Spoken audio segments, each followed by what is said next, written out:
Assalamu alaikum, my dear students. This is Dr. Muhammad Shafiq, lecturer from Department of Islamic and Pakistan Studies. And the course I'm teaching you is called Introduction to Logic. The course code is PHI 101. And this is lecture number 12. So today we are going to discuss what are the laws of thought and what do we mean by that.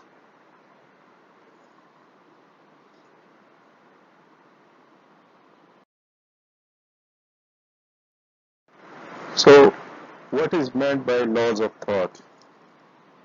As we know, this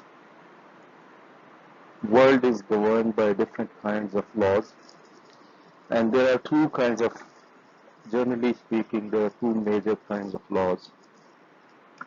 The ones which operate the nature of the world are called laws of nature, and these kind of laws are natural, obviously not man-made.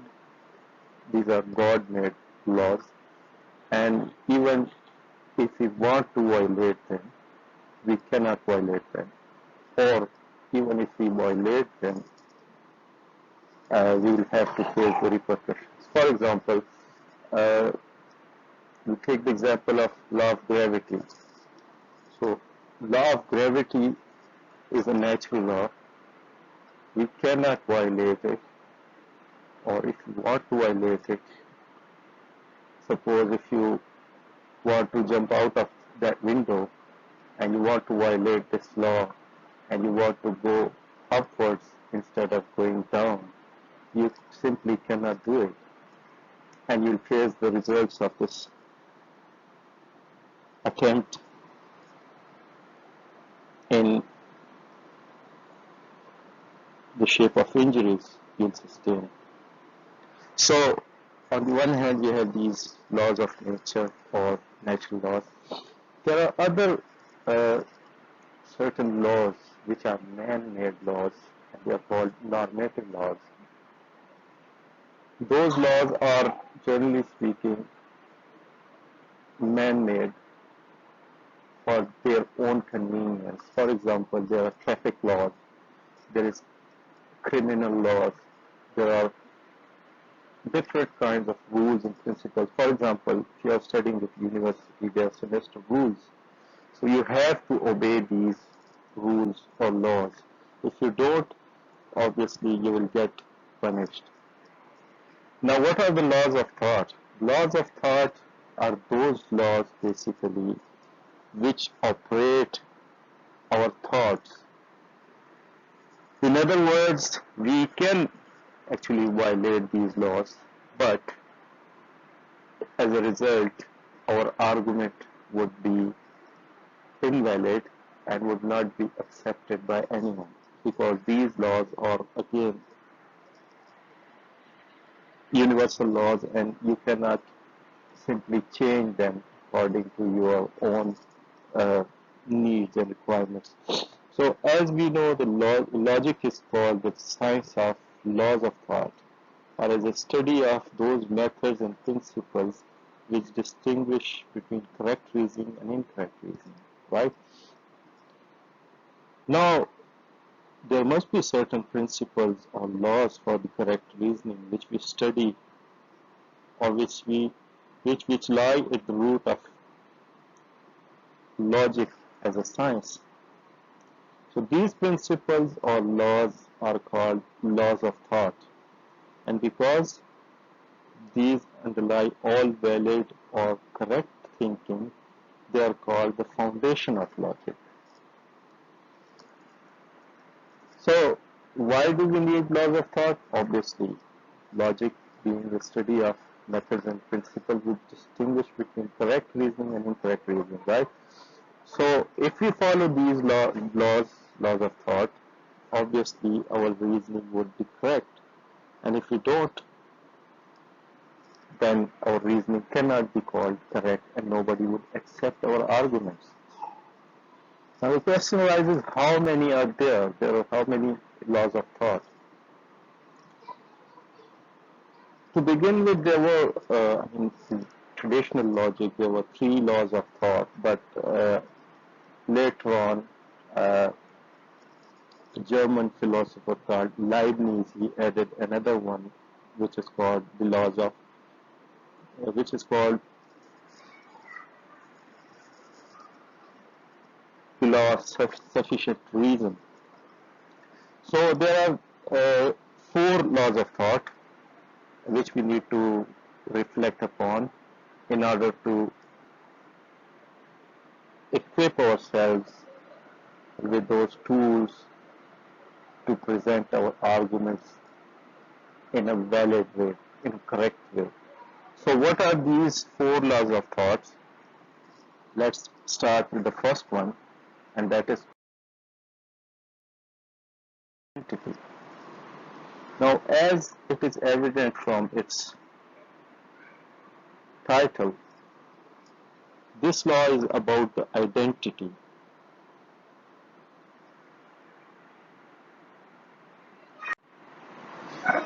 The law of identity says a thing is what it is. Everything is identical with itself. A man is a man, a book is a book. Now, what does it mean? Whatever a thing is, it is, and not another thing. Does it make sense? Well, a table is a table, a book is a book. It is usually expressed in the formula saying if A is B, then it is B. This law says that if you assign an identity to any particular object or thing in an argument, suppose you give identity to a crow being black, and if you say all crows are black, you have basically given identity of blackness to the whole class of crows. Now, this identity of crow throughout that argument must remain the same.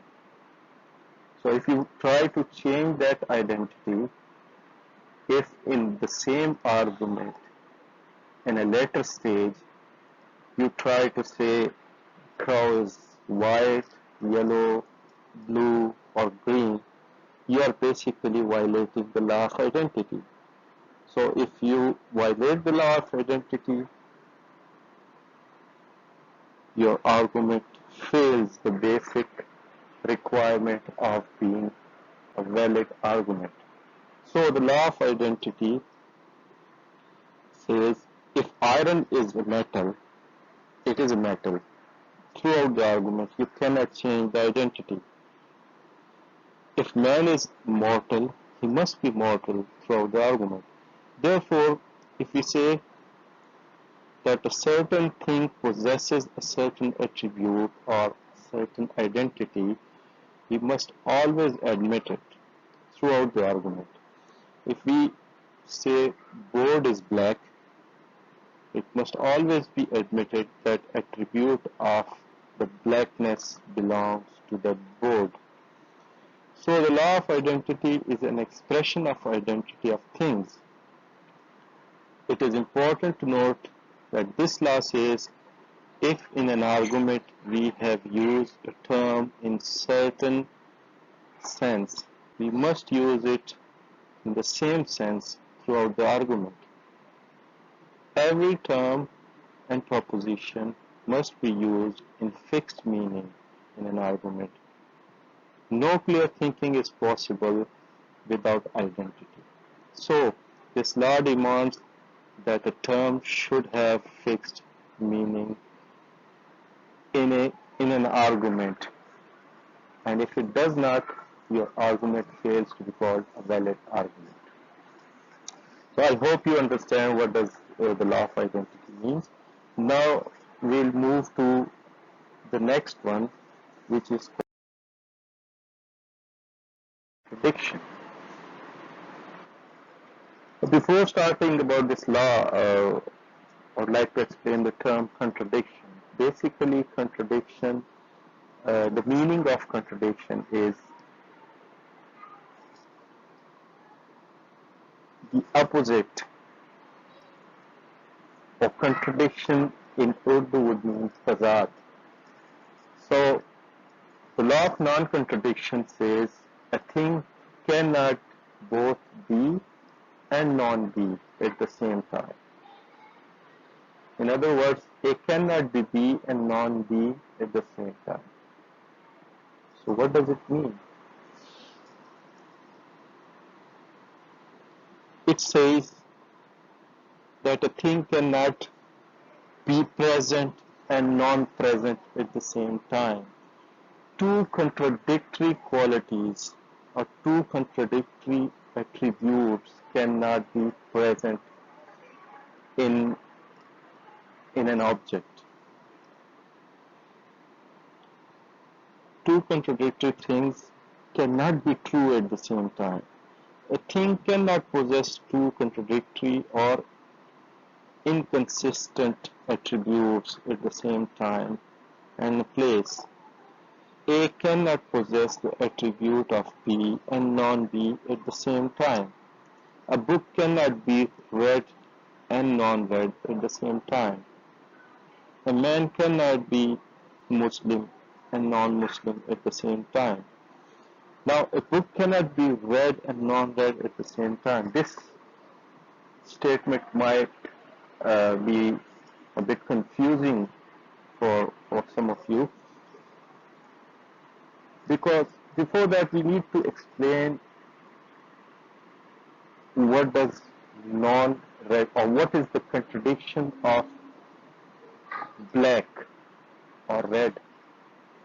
Normally when I ask my students what is the contradiction or what is the opposite or what is the tazad of black, and they normally reply with saying white, but this is not the correct answer, because the contradictory term of black would be non-black. So if you say a book cannot be read and non-read at the same time, you might think that, hang on a minute, a book can be red and blue at the same time. A book can be red and white, red and black. So what does it mean a book cannot be read and non-read at the same time? That means if a book possesses the attribute of redness, you cannot say that it does not possess attribute of redness.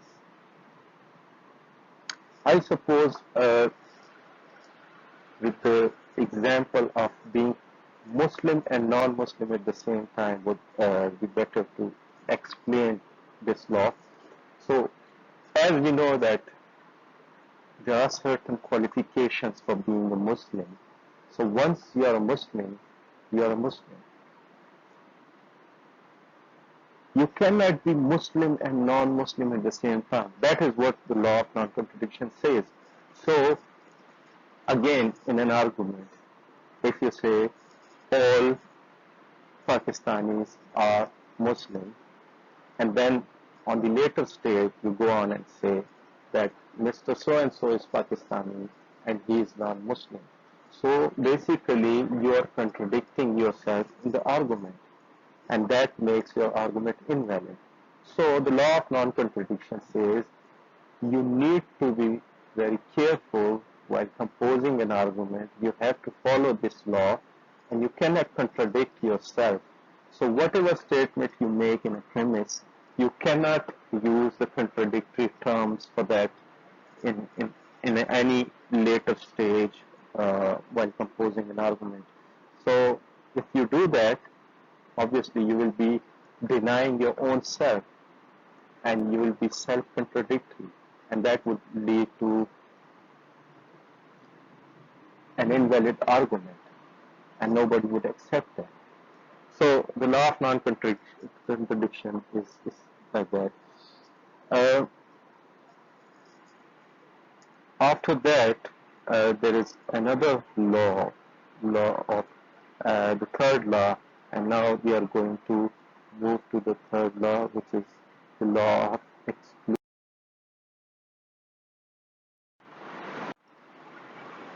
The law of excluded middle says that a thing must be either B or not B.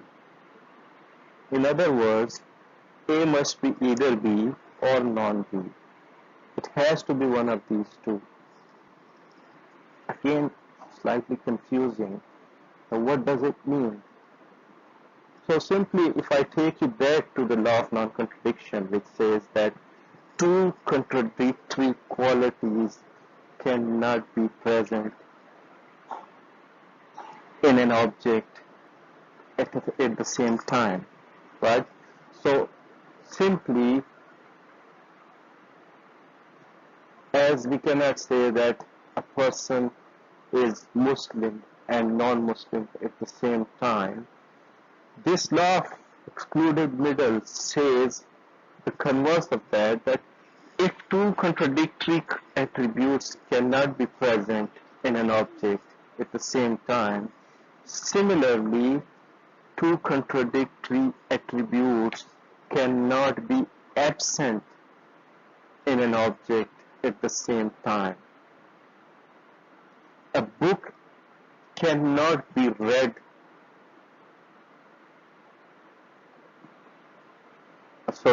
a book cannot be read and non-read at the same time, as the law of non-contradiction would say. So the law of excluded middle says that a book must be either read or non-read.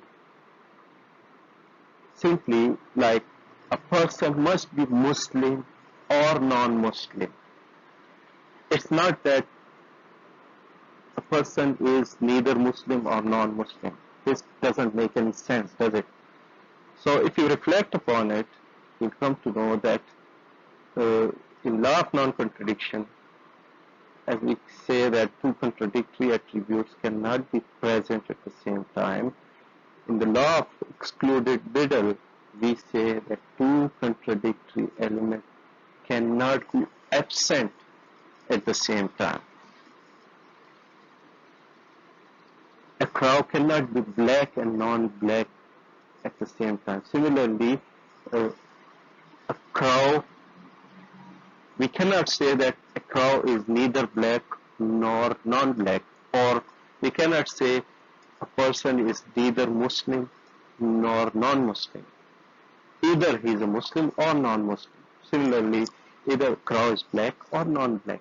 In non-black, that could be any color like white, blue, yellow, green, red, anything. But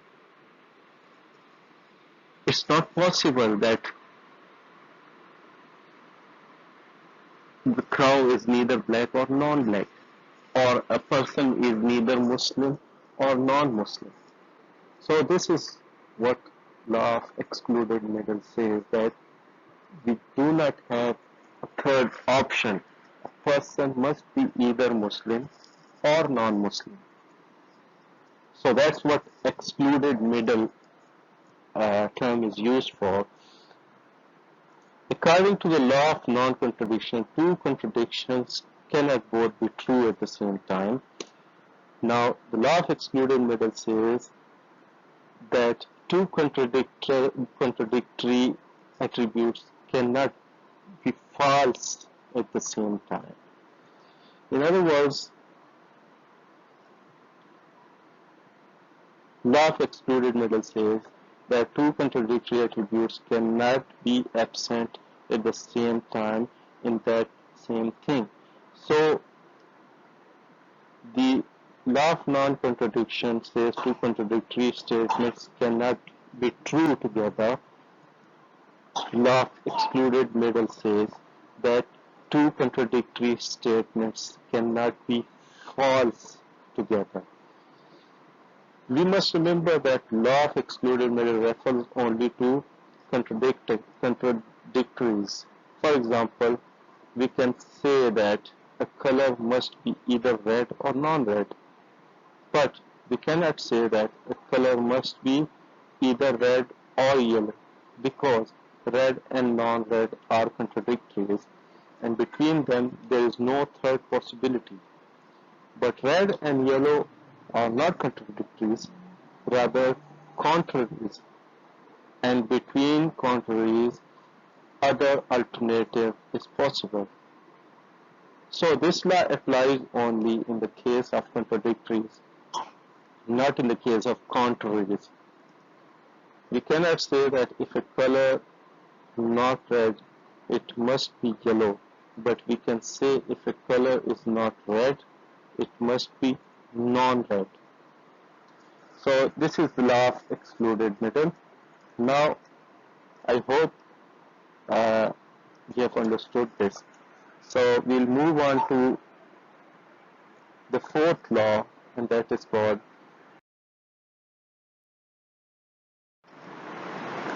now law of sufficient reason was introduced by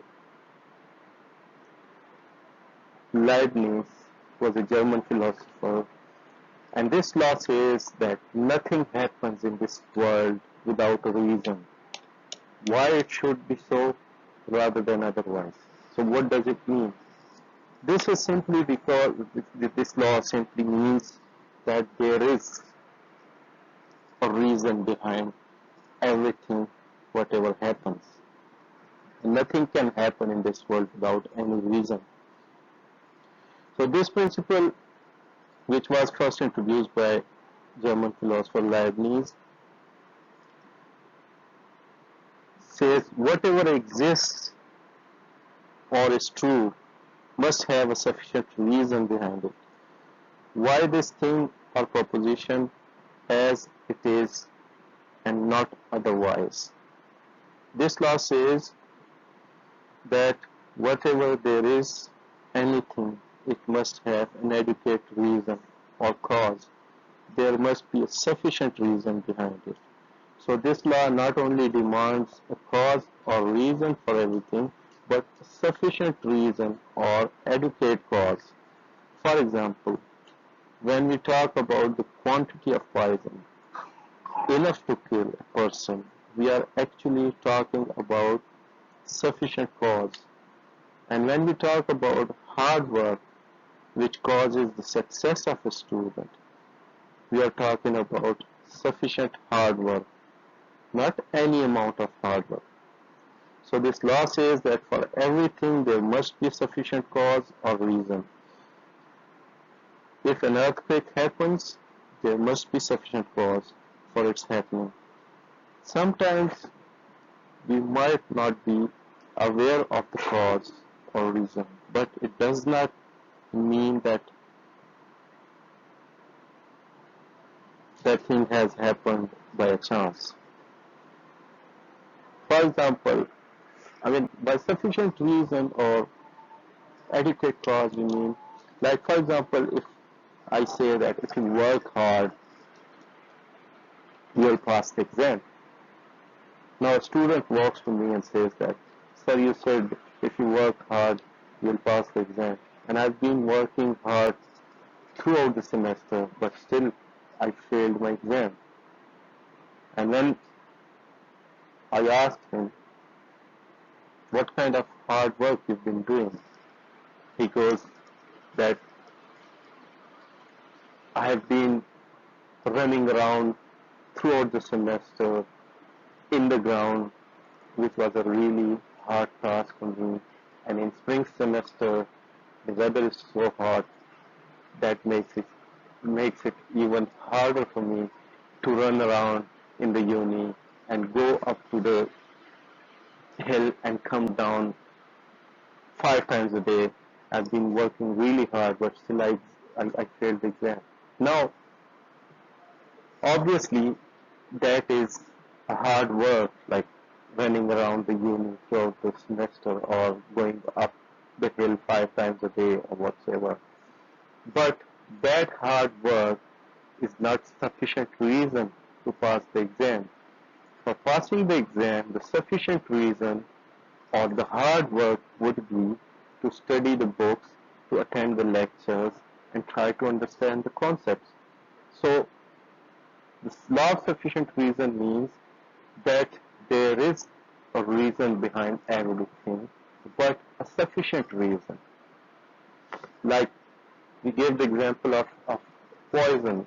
Now, there are so many medications which use poison in that, but that is not a sufficient amount to kill someone. So there is a sufficient amount of poison which can kill someone. So if someone swallows that, obviously he or she will die. But less than that amount is normally used in medication to treat the patients. So law of sufficient reason says that there must be a reason behind everything, but sufficient reason which causes that action. So these are the laws of thought, and we need to observe these laws while composing an argument or analyzing an argument if we want to do correct reasoning, or if we want to present correct arguments or valid arguments in order to be accepted. If any argument or any reasoning or any theory breaks any one of these laws, that cannot be considered correct reasoning, valid reasoning, or an acceptable theory. So I hope you understood these laws of thought, and if you have any questions, please do let me know, and we will clarify these questions before moving on to next topic in our next lecture. Till then, thank you very much, take care, and Allah Hafiz.